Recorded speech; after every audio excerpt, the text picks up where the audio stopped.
Welcome to the Driven Agenda podcast, where raw journeys drive ambition and reveal the fuel behind people's success. I'm Shannon Sagan, a personal injury lawyer, entrepreneur, and founder of the Dashcam Lawyer. This podcast is all about being driven, focused, motivated, and determined to reach your goals and setting an agenda that pushes you forward. We bring you insights from top players in business, sports, real estate, investing, health, and more. Here, we dive into what it really takes to thrive with candid conversations that cut through the noise and get to the heart of people's success.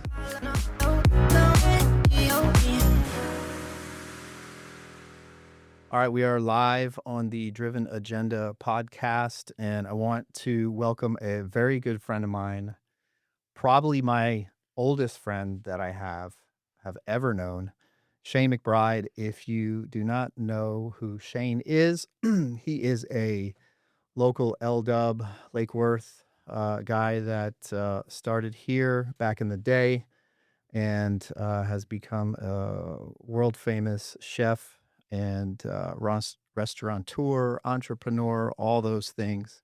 So welcome, Shane.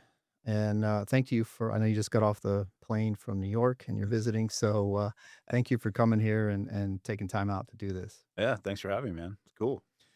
So We're what's funny, across the street from our alma mater. that was the first thing I wanted to start off with was, do you remember the very first time we met? Yeah, I mean, can we curse on this one? Yeah, absolutely. Yeah, we met in the bathroom at St. Louis. We were peeing next to each other. I told Steven that story this morning. I will never forget that. It was like it was yesterday.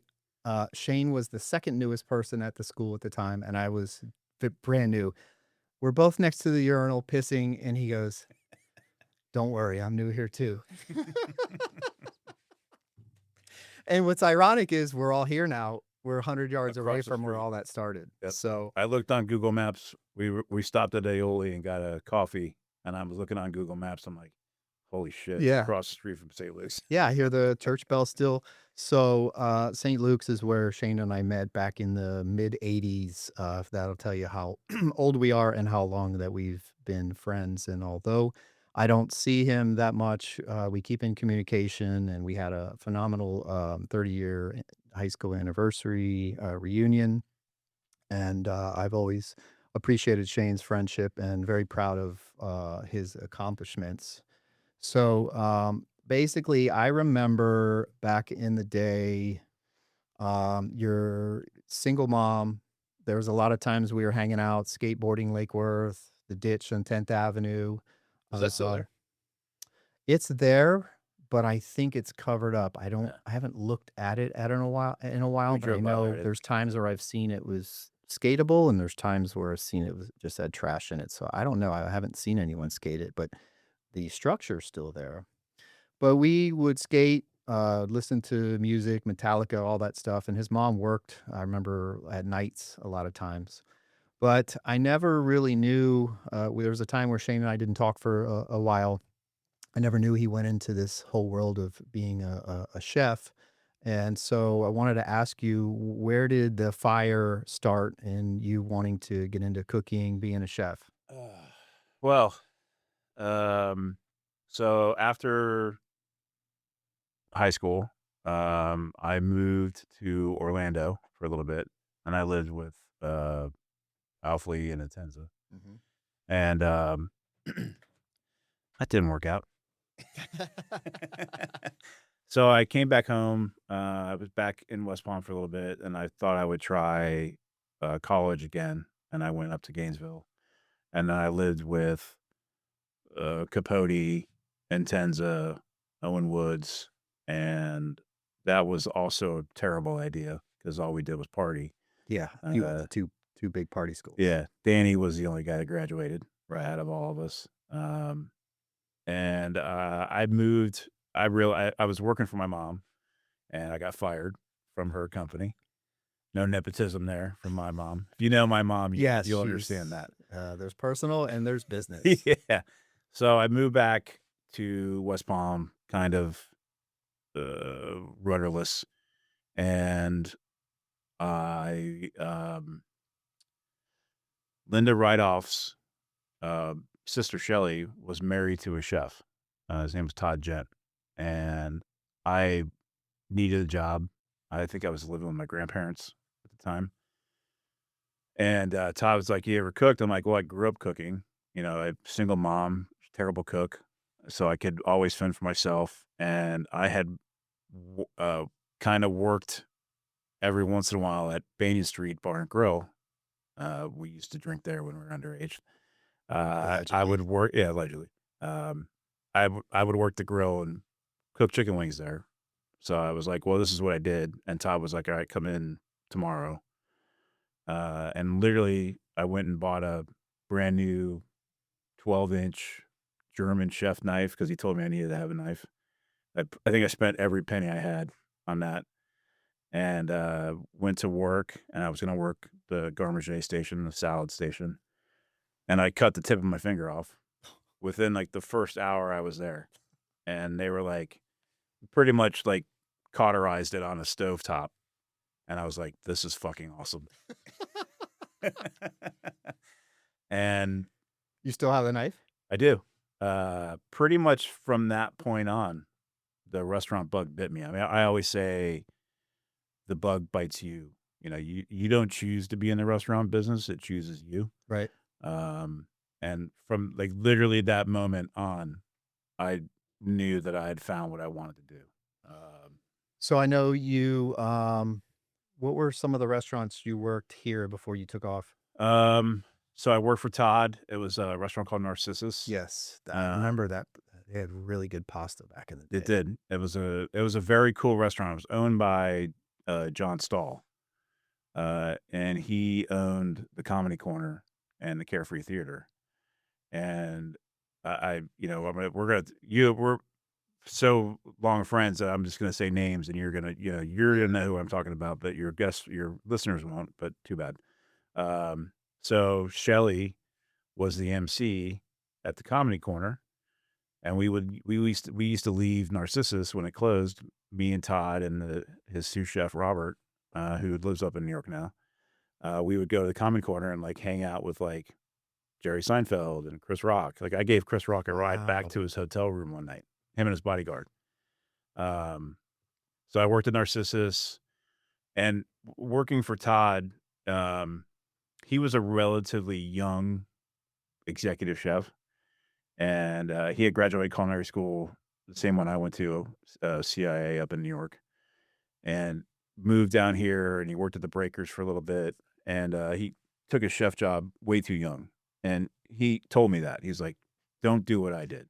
He's like, "I chased the money." He's like, "You seem to have a passion for what you do. Follow that. Take You your time. don't chase the money, Right. because I mean, shit, I've been doing it for 30 plus years now. I'm still chasing the money." Um, so he was like, work in a 1-star restaurant, work in a 2-star restaurant, go to culinary school, go work in Europe. And he was instrumental in the path that I chose. Like, you remember my uncle, he was a chef, and he was a drug addict. Right. So there's two ways, and there's the dark side and the light side. Yeah, that lifestyle, It's real easy to get fits that into it. stereotype. Yeah. Especially down here. Right. It's so seasonal. Yep. It was in your face. I knew where every bar that closed at 5 in the morning was Yep. back then. Um, so Todd, I went to go work at the Governor's Club, which was the rooftop restaurant at Phillips Point. Yep. I worked there to make some extra money. I worked at Ben's Steakhouse. I remember that. It used to be right up the Right street here on Congress. Yep.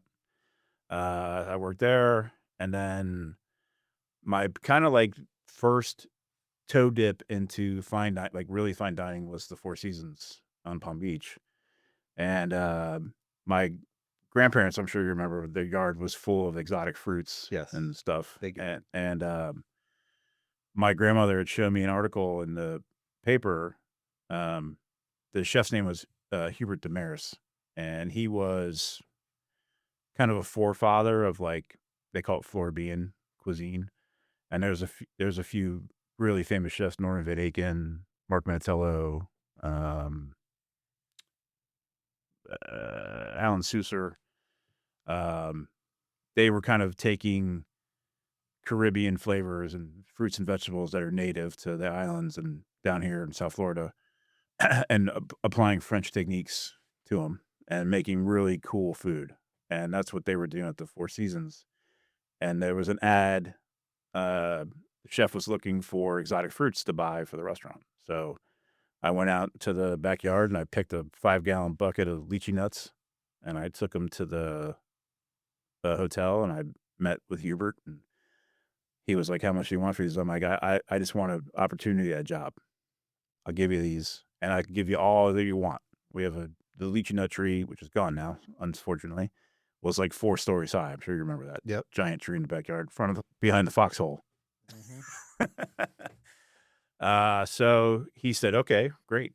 And I worked there for a year, and then I went from there to culinary school. The culinary school, is there like just a couple of them in the country, or Yeah. why do you pick that one? At the time, it's called Culinary Institute of America, and it probably still is the best one in the United States, the biggest and the best. Then it was by far the best. I had gone to work in Cape Cod. When I was at Narcissus, when it closed, I this guy, his name was Al Hines. He was a really big chef back then. He was the chef at the Breakers at one point. He had come in Narcissus and like knew the bartender, and his name was James. Um, he was like, "Chef Al's here, make something nice." So I cooked the dish that we were playing around with, and he came in the kitchen and he was like, "Who made that?" And I was like, "I did." He's like, "You want a job?" And I was like, "Oh, I'm working here." And he's like, and lo and behold, like 2 weeks later, that restaurant went out of business. So I called him and I said, "Can I come work?" And I went up to Cape Cod, and I did that for a couple of years where I'd do seasonal stuff. Um, and that restaurant in Cape Cod was like, we would feed 2,000 people a night. Wow. It was huge. There was a couple of Newman people who worked there. Patty Hurley and her sister worked there. So I did that. I worked for him 3 different times at 2 different restaurants. That place was called Thompson's Clam Bar, and that place had a fine dining restaurant on the rooftop. So I would do the service downstairs. I worked on the grill station. I was like a sous chef, sort of. They didn't really call him that, but I was in charge of the people. And then I would go upstairs and finish the night out in the fine dining restaurant. So for me, it was always about trying to learn more. Yep. Like anytime I could learn more or work. Passion. Yeah, that was what I chased that for years and years and years. And when I was working at the Four Seasons, Hubert had brought a menu back from New York City at a restaurant. It was called Les Panas. And it was like reading a foreign language. It was, combinations of food that were 100% foreign to me. I had no idea what it was. And I was like, I'm going to work there. And from the Four, and that was like my goal. Move to New York, go to culinary school, and then work at Les Panas. Right. So I went to culinary school. I worked for Chef Al in Cape Cod when I was there, went for summer breaks, and moved to New York, went to Les Panas, and they like laughed at me. They're like, "Oh yeah, we don't hire people right out of culinary school. Yeah, try again in a year or so." So I ended up working for a great American chef named Charlie Palmer at a restaurant called Oriole, which was a 3-star restaurant. He had just had a cookbook come out. He was riding the wave of, this is I didn't even have a cell phone, right? Yep. There was no blogs or anything like that. This was like New York Times, 3-star restaurant was, 4-star was the pinnacle. And working there was like being in a pressure cooker. It was a tiny little kitchen. Lots of, young, driven white boys that wanted to be chefs. So it was super competitive. Worked with one of the like, I would say out of that kitchen, uh, there's a guy named Brian Voltaggio. He was on Iron Chef, Mhm. him and his brother Michael. They both worked there. So those, like, the big probably the famous guys that came out of that kitchen. They were interns when I was there. So it was a really heavy duty kitchen. Um, and then, one of the guys I worked with had gone to do a stage at Les Panas. A stage is when you go work for free. That's, French for work for free, pretty much. And he's like, "They're hiring people." And I was like, "Sweet." And, I was like, "Did you get the job?" He's like, "I don't think so." So I went, talked to the chef and set up a stage, and I went there for, like, I think, my 2 days off. I worked from, like, 7 AM till 2 AM, and they offered me a job, and I ended up working there for 5 years. Chef's name was Christian Delouvrier. He kinda became my French dad. Uh, even when I worked at Oriole, like, Charlie sent me to work for a guy in France. I went over there for a couple weeks and spent time then, and Christian did the same thing. We used to close, um, for a week in the summer and then the week after New Year's.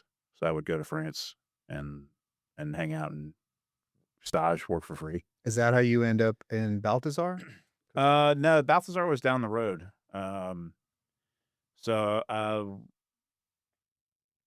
that was I mean, obviously, French cooking was my passion. Like, I've landed on that. Like, I cut my teeth on that Floribbean stuff, which gave me exposure to a lot of really cool produce and cooking techniques and, like, we were cooking, like, jerk, and they had Scotch bonnet peppers back then before anybody even knew what they were, Right. like, we were growing them on the property, which was really cool. Um, so let's see, Les Panas, when Les Panas closed, it was right after 9/11.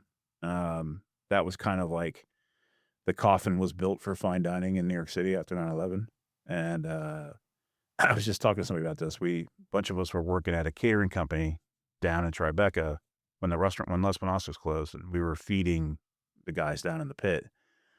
Um, so it was like, sad, but we were helping people. Right. It felt good. So after Les Panas closed, the general manager of Les Panas was a French guy. His name was Jean-Philippe. He grew up in a Michelin-starred restaurant in France. His parents had a 3-star restaurant outside of Champagne. Uh, and he was a really worldly dude. He was young. He was probably 32, but he had, there's a guy named Alain Ducasse. He's like a god in the food world. And he calls him Uncle Alain, like that's what he kind of grew up with. So we opened a restaurant in Midtown on 49th Street, called Oseo. And that was kind of, that was my first chef gig. Like, it was my spot. And that was cool. It was kind of, it lasted for 4 years. We had Oseo for 2 years, and then the guy who was the silent partner became unsilent and said, "I want a steakhouse." So we opened up a modern chop house that was called 7 Square. Um, and those 4 years were, uh, interesting. My my kids were born in that era. I was still,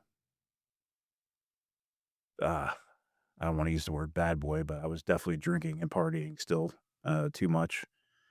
And, I could write a book about that restaurant alone, those 2 restaurants. I was talking with the guy who was my sous chef, Eric. He lives in Charleston. I was talking to him yesterday. And every time we talk, it's, a story comes up, and Yeah. I'm like, Crazy "Holy stories. shit." I used to be a real asshole, and, he likes to remind me about that all the time. Um, so those 2 restaurants, 4 years basically lasted. When we finally closed that down, my buddy Damon was Tom Colicchio's right-hand man. Tom Colicchio's the top chef guy. Right. And I called Damon, I was like, "I got a bunch of great guys. Um, you need anybody?" He was Tom's big restaurant was called Kraft in New York. And he was building his empire, and there was, like, 5 guys that worked for me that were really talented kids, and I was trying to get 'em jobs. And Damon's like, "What are you gonna do?" I'm like, "I don't know." And he's like, "Meet me at Craft Steak like next week." And so I went down there and I met Tom and we talked and Tom offered me the job of chef there and I took it and that was a great run too. I think I worked for Tom for almost 5 years as well. Um, and what was cool about Tom was like he was really about I he might have coined the term farm to table. I'm not really sure, but I think he did. Yeah. He was the chef at a restaurant called Gramercy Tavern, which was like besides Chez Panisse in on the West Coast, Gramercy was like the farm restaurant. Mhm. Um, and Kraft was all about that. Like we went to the Green Market 4 days a week. The menu was written every day. We focused on seasonal stuff, and we had a really killer kind of steak program. I mean, we were buying meat from all over the world. Um, Japan, Hawaii, West Coast of the United States, all over the United States. Um, and everything was farm driven, Yeah, yeah. you know, no no Chemicals, commodity. none of that Yeah, stuff. no commodity meat. It was all really cool sourced. We did a really cool dry age program that like basically everybody in the United States copied after we did it. And it was all Tom. Tom did all that stuff. That was a really great experience. We closed Kraft Steak and he turned into Clicky and Sons. And that was like his Gramercy Tavern 2.0. And I was getting itchy at that point. I'd been with him for a minute and I wasn't really feeling the direction that we were going in. And so I started looking for a job. And that's when I got to Balthazar, um, which was a beast. Uh, they feed 2,000 people a day there too. I knew nothing about Balthazar, and that was kinda when you and I started communicating again, after high school. And so I had looked it up, and, you were kind enough to get us in without having to wait because it was, one of the brunch mornings Oh on yeah, the that's right. weekends, and it Yeah. was just packed, and, what a cool place. The food was great. I didn't know really anything about French food, but it was a great environment, and the place was packed, lines, so it was very impressive. Yeah. But it totally opposite now of What I do now. barbecue. Yeah. So how do we make that transition? Because I obviously want people to know about, your Yeah. your baby, Pig Beach. So when I was with Tom still, I just realized I've been talking a lot. No worries. Like I said, I have the face You for see radio. you see how time flies? When I was working for Tom, Damon and I bought a smoker. I had bought a little smoker for the restaurant, and we were just playing around with stuff to put on the menu. And I've always been obsessed with just smoke as a ingredient, like not necessarily barbecue. Um, so we had the smoker, and we basically catered the Christmas party for the Craft restaurant group. And Tom was like, "This is really good. You guys are, it seems to be coming natural." Like we fucked around with a bunch of shit and came up with some really good stuff. A lot of what we did in the very beginning is what we do at Pig Beach. A lot of the sauces kind of came then, and they've been refined over the years, but basically started as this stuff. My barbecue team was called Ridiculous, and Ribdiculous Ridiculous Barber Crew. Barber Crew. That's Yeah, it. you gotta get the whole full name in. So we got the smoker, and Tom's like, "You guys should try a competition." So me and Damon did a couple of local stuff up in New York, and we did okay. We were top 10, and really not knowing what the hell we were doing. And Tom's like, "You should go to Memphis in May." He had gone there to judge it. So I signed up for it, not knowing that there was like an amateur part of it that we could have signed up for. I just signed up for the big contest, and we got in. Luckily, I don't know how we did, but we got in. And I think it was the first or second year we won hot wings, and we, Wow. we got to go on stage, and that's like the ultimate feeling, right? Steven's been there. It's awesome. You get to go on stage, and Memphis in May. I always tell people it's like Mardi Gras and NASCAR had a baby. It used to be on the Mississippi River, and like people build these like 3-story tall scaffolding party huts. It's insane. and it's like a week-long barbecue drinking festival. It's a great time. Um, so we started doing that. We actually won it a couple years ago, Wow. 2023, we won grand champion. But my business partners, in Pig Beach, Rob Schwager and Matt Abdu, Matt was the chef of Del Posto, which is an Italian restaurant, very high-end four-star restaurant next door to Craft Steak. So I had known Matt for years. Right. The chef, when Matt was the sous chef, the chef and I, his name was Mike Davis. We were line cooks together, so I'd always go there and mess around with him. So when I went to Balthazar, Matt had in that time had become the chef of Del Posto. Rob was an investor of Del Posto, and he was also a regular at Balthazar. He lived down the street. And the maitre d' was like, "Oh, Mr. Schwager is in the barbecue. You should go talk to him." So I went out and talked to him and introduced myself, and we started chatting.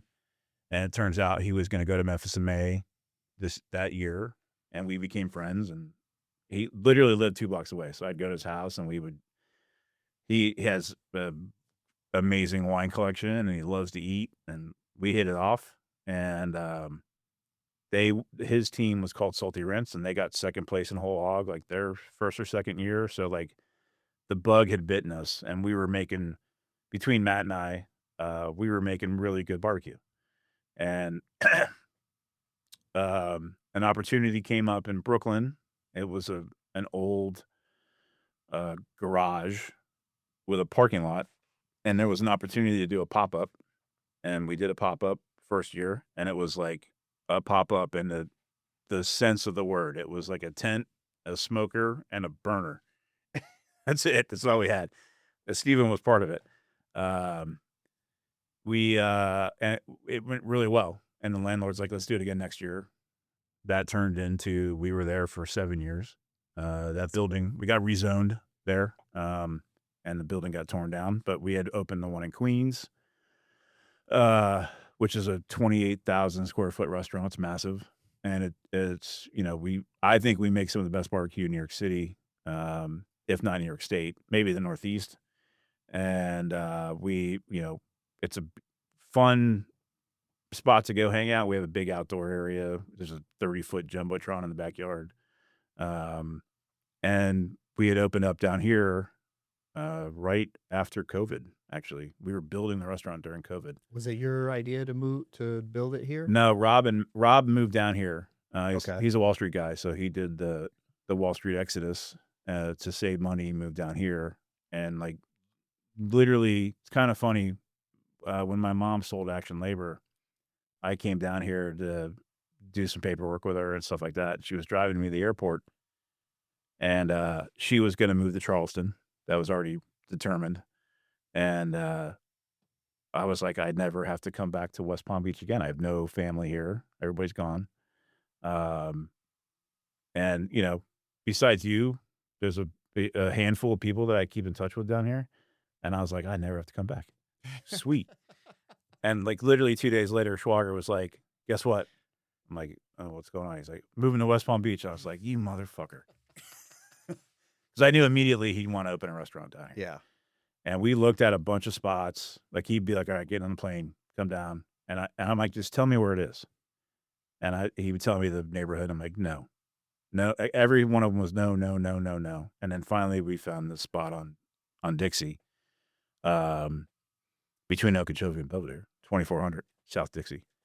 Hot area too, man. It is. We caught absolutely it at the right time. yes, For because sure. now all the restaurants and businesses are just starting to head more and more Yep. south on Dixie because West downtown's just too packed, and so you did catch it at the right time. Yeah. And we got lucky. I mean, it was a great spot. It was raw space, so we could do whatever we wanted with it. And it does really well. It's always packed every time I'm there at night. I mean, it seems like you've got a solid, loyal We crowd, do. not only up at the bar, but all in the entire restaurant. Talk about some of the food. I mean, everyone I know has been to Pig Beach, but for someone local here that has not, the barbecue and the recipes are just Everything has a little different type of flair to it. It's absolutely delicious. Yeah, we've always taken a chef approach to barbecue, um, and everything has our like, Matt and I stamp on it, or Steven, all the guys that work for us over the years. Um, so everything is, like, ours, we always say, and this comes from working in New York City where, I'd be like, if you say that you make South Carolina style pulled pork in New York, there's gonna be somebody from South Carolina that's gonna come to your restaurant and say, "My PayPal didn't make it that way, Right. so therefore it is not South Carolina style." So we've never said we make Texas style brisket. Right. We say we make Texas-ish bricks, we never say that. So, but we've always taken the chef kind of development. Like, we didn't sell brisket for like 2 years because we didn't think it was right. Mhm. We It took us a long time to get it nailed in. We had a chef, Jeff Michner, he's Matt's brother-in-law. He passed away a couple years ago. We do a big benefit for him, every year. Jeff was really instrumental. He had worked for me, in the Balthazar world too. He ran Schiller's Liquor Bar. Um, he really put the time in with Steven, developing a lot of the stuff that became what the core stuff is right now. So, I mean, for me, my perfect meal at Pig Beach is, and that's why I still weigh 270 pounds, is brisket, mac and cheese, and, collard greens. That's what I like to eat there. Yep. Um, but, like, everything's great. The ribs that we do are basically what we do in competition. Um, our turkey is like our sleeper meat. It's awesome. City Field, we have a kiosk up at Met Stadium. They just Smash burger, Smash burger's awesome. The fried chicken sandwich, the fried if chicken. you You're the one wanna that told me to try yeah, that out if you last wanna time. look like me, eat those every day. Yeah, I mean, you're y I've been on a kick of eating clean since January 1st. I'm down 13 pounds, but we're talking about all this stuff, and I'm just, like, so hungry Hungry? right Yeah. now. Yeah, no, it's dangerous to go in there, Yeah. for sure. The place is phenomenal. It's always happening. Awesome location as well. Let me ask you, what plans do you have for Pig Beach for, whether it's here in West Palm or the franchise in general? Um, Where do you see yourself in the next 5, 10 years with so we just partnered up with a pickleball facility in Boston, and there's like a kinda like a mini Pig Beach there. It's called PKL. It's in Southie. It's a really cool facility. It's a huge indoor pickleball place, and, they came to us and we kind of redid their food program. So there's a Pig Beach in Boston now, basically. Nice. Um, as far as Pig Beach goes right now, we spoke quickly about Louisville. We had opened one in Louisville and it just didn't work out for us. So right now we're kind of gun shy on looking at spots, but like I talked to you about, I just spoke to somebody about Orlando. In Florida, definitely Naples is on our radar. Orlando, told me about Palm Palm City. City starting to Um, grow. I think, that's where we would look, um, in the near future. But besides that, I mean, like, the only thing I've got going on right now is, my buddy Tuffy Stone, who is like he's a god in the barbecue world. He and I are doing some cooking schools, in Virginia. He's got a basically a building that we do cooking classes in. We do barbecue ones, like barbecue 101 type of Uh-huh. thing. The first one of those is actually next weekend, March 8th. And then going all the way back to where I was talking about when I got a smoker when I was working for Colicchio, and my kind of obsession of cooking things in smokers that aren't necessarily barbecue. So not brisket, rib, pulled pork, that kind of stuff. And Tuffy's the same way. Tuffy's a classically trained chef. So we're doing a class called Season with Smoke. Um, and that is basically um, taking smoke and open fire cooking and using smoke as a seasoning. And we're going to do seasonal, so spring, summer, fall, winter. And we're going to do a holiday class too, where we'll do Thanksgiving and Christmas Day. Where's the class at if someone wanted to sign up? Tuffystone.com. Okay. He's got it on his website. The first season with smoke, which will be spring, is April 12th. And it's really cool. I don't know if you've seen the stuff I've been putting on Instagram lately. There's a lot of the dishes that we cooked. I was in Virginia last weekend, and we kind of ran through the menu to fine tune it Right. for the class, and it was really good. I mean, it was cool, and it's cooking. I don't want to say it's like French cooking, but it's definitely like we call it rockfish, which is striped bass, and we said it's rockfish cooked in a paper bag. But that goes back to French cooking. In French, it's called en papillote, and it's basically fish steamed in parchment paper. Mm-hmm. But we cooked it in a smoker, Right. and it was awesome. Like, I had done it before, and Tuffy had never done it before, so it was like he was blown away by how good it was, and it's cool. And we're gonna do those for the rest of the year and hopefully beyond. And that's where the podcast would come from too. Cool. So that's what I'm working on right now. All right. Yeah. And then you've got a little restaurant here as well, right? The smoked salmon thing or Well, no, we have a smoked salmon company here. okay. It's called Pierre's Smoked Salmon. Uh-huh. It's up in Lake Park. We don't sell that. You can buy it at Cotton Capers locally. But chances are at your local country club or nicer hotel, they probably have our smoked salmon. That's cool. Yeah. That's something we started doing. We've been doing that for like 5, 6 years now. Okay. Um, so if you're at Cotton Capers and you see Pierre's smoked salmon, That's you. grab some. It's really, we did a taste testing of all the best smoked salmon in New York City. So like Barney Greengrass and Zabar's and Russ and Daughters. And I brought it all down here and we tasted it against the Pierre stuff. And uh, full transparency, I'm not a smoked salmon guy. I grew up cooking in these fine dining restaurants, and smoked salmon was a luxury ingredient. I was like, give me the caviar. You can keep the smoked salmon, give me the caviar. But like the Pierre stuff blew away all of those, legendary smoked salmon places in New York City. So we invested in it. We bought the company, and it's doing really well. Hopefully someday we'll get that bagel concept off the Yeah, ground. yeah. But That would do well here. that would do really well here, and Everyone's moving here and Yeah. it's all the restaurants. well, seem to it's be- the sixth borough of New Yeah. York, so basically. yeah. We got to wrap up soon, but someone who, let's say, is coming out of high school, wants to get into a career like yours, what are the things they need to know now that you know all of this? What to do, what not to do? Man, that's a good question. I was just talking to a guy who runs a high school culinary program in the Bronx about this. My kind of approach has changed. I used to be a big proponent of culinary school, but culinary schools, and I hate to use this term, they kind of sold out, and they really pushed that you would go spend a truck ton of money and you're going to graduate as a chef, which is just not true. You got to put the time in. Yep.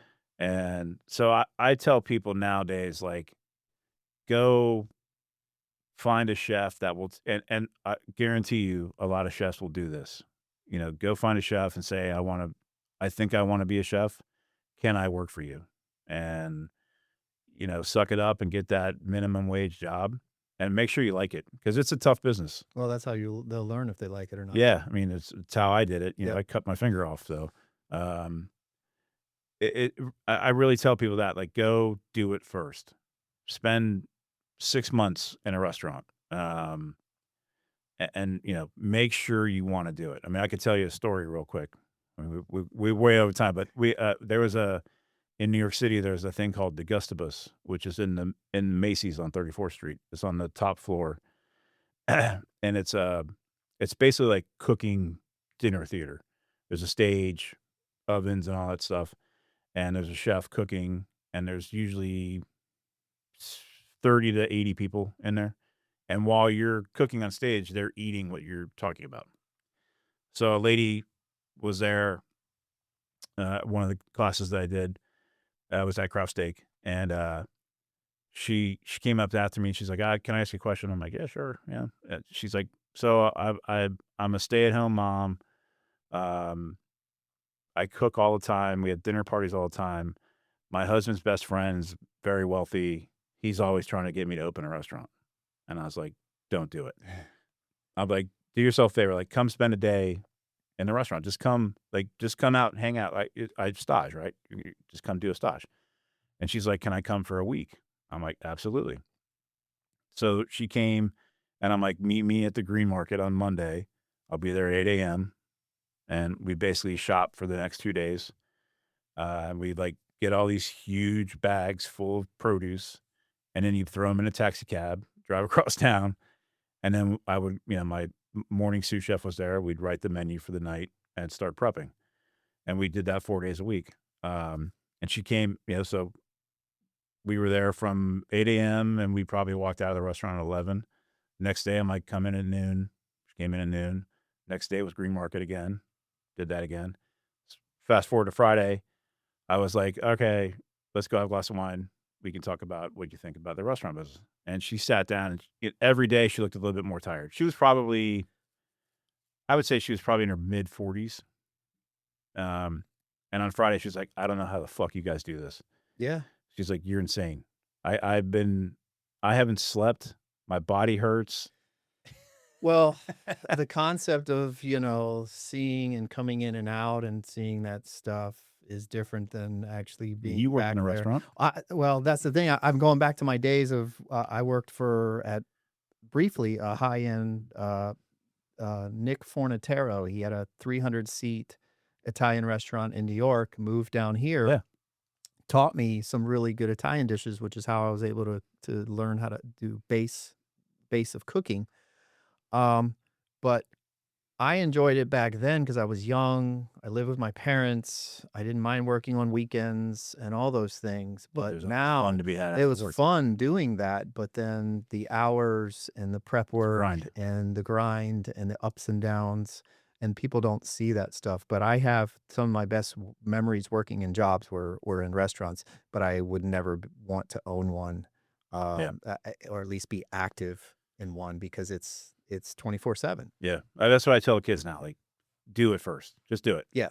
You don't need to go to culinary school. You can. You gotta see if you got that passion first Yep. before you start spending all that money, just like with any degree or career, 100%. really. And I agree with you too. Now that I'm older, I don't know that degrees are really, back in the day, we're kind of taught we got to get a degree in something by our parents or whatever. And I don't know that that's necessarily true Yeah. these days. I think experience, hustle, knowing how to sell, mean, all those things. Nowadays, you can make $100 an hour fixing a pipe.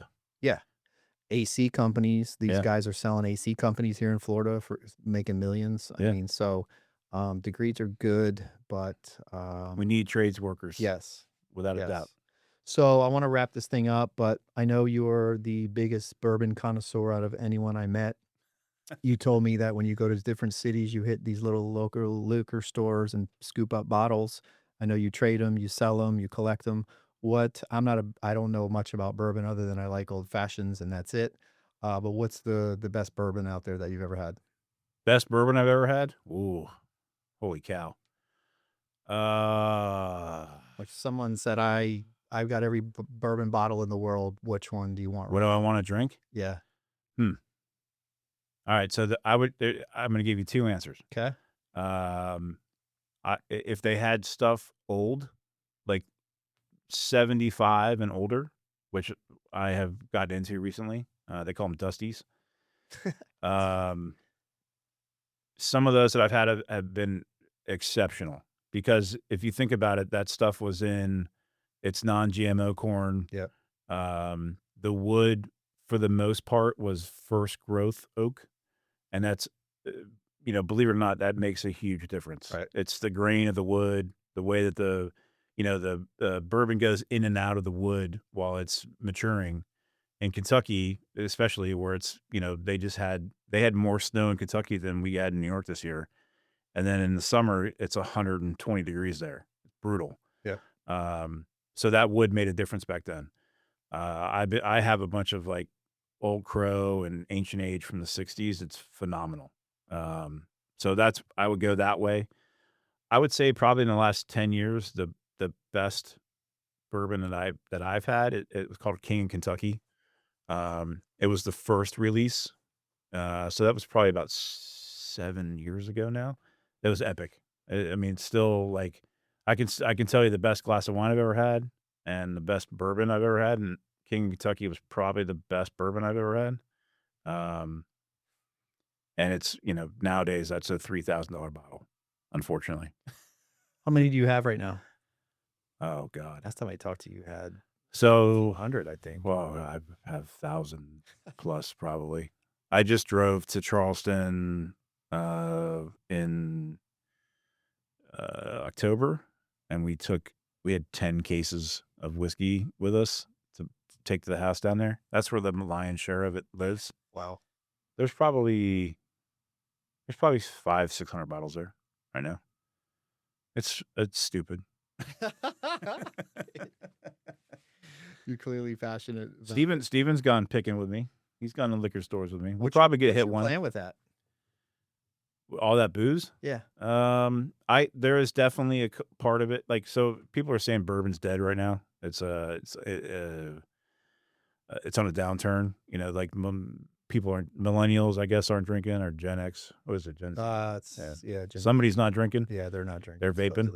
Supposedly. So whiskey, all these companies ramped up really big, and now they're sitting on a lot of whiskey. But just like anything collectible, the best of the best will always be worth money. Yep. Whether it's a piece of furniture, a watch, a car, Yep. whatever. The best of the best always. And there will be people that are going to buy They will that, always. I seek mean, that out. wine is the same thing. Yeah. So I have in Charleston is for drinking. Like, that's like we go down there for a barbecue festival. We have a big party every year down there for that. Everybody comes over. Everybody knows my house is where the bourbon's at. At my house in Connecticut is where I keep the stuff that I someday will probably sell. And that's like, everybody, the buzzwords are pappy and all that stuff. All that stuff is locked up, just sitting there. And, I found some cool stuff when we were in Kentucky. I was able to access some really neat stuff, and that stuff will probably get sold eventually because it will increase in value. Yep. So That's crazy. Yeah. Never thought of that, but yeah, it makes sense. It's just like any, Yeah. we talked about your, the caddy. Yep. The best stuff always is worth dough. Yep. I'm a watch guy, so I follow that stuff, and they never decrease. Nope. So that's what it's not a nest egg, but it's, there's money on it. Yeah. It's diverse. Yeah. And I wouldn't have even thought of that. And I would never dream of paying what people pay for it. Right. That's part of the good part about being in the restaurant business, is that I can pay wholesale prices. Yeah. You got the connections. Yeah. You know what to look for and where. All right. So how can people find you if they want to follow you on social media, if they want to reach out with you to you for a question? On social media, my handle on Instagram, which is the only one I'm on now, is I Make Dinner. Otherwise, you can find me at Pig Beach. I am always up in New York and Queens. Unfortunately, I don't get to come down here very much anymore, but we're in West Palm this week. But come see me up in Queens at Pig Beach. Cool. Last question. When you're in town, other than going to Pig Beach, any little dive bars or dive restaurants that you always want to go to when you're here? Oh, man. Harry's Banana Bar.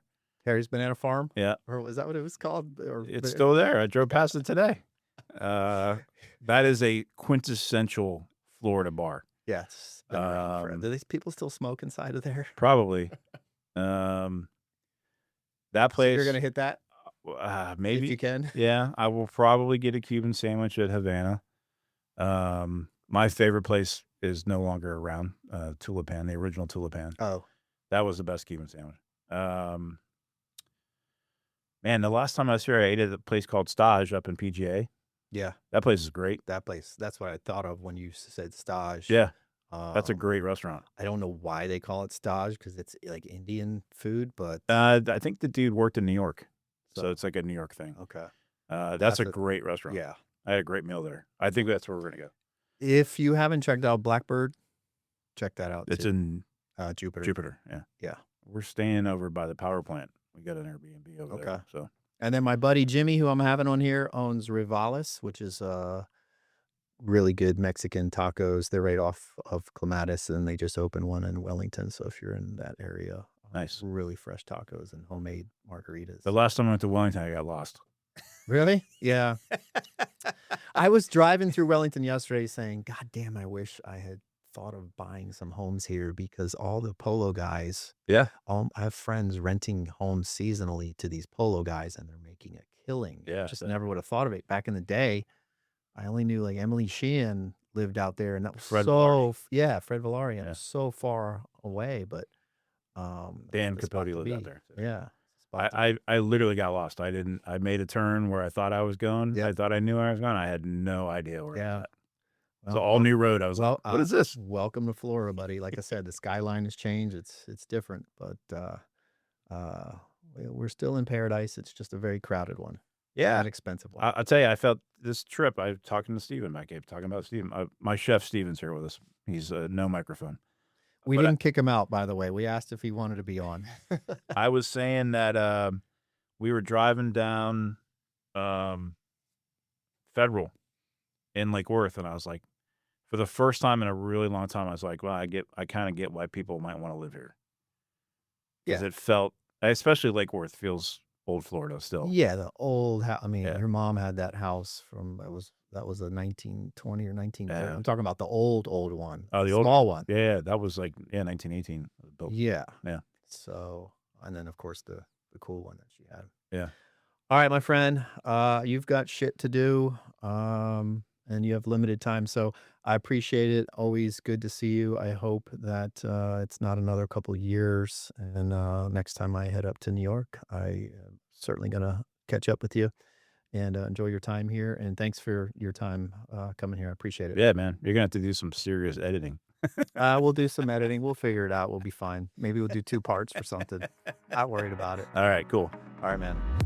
Thanks for tuning in to the Driven Agenda podcast. If you found inspiration today, don't forget to subscribe and leave a review. Join us next time as we continue exploring the stories and ambition that fuel real success. Until then, keep pushing boundaries and stay driven.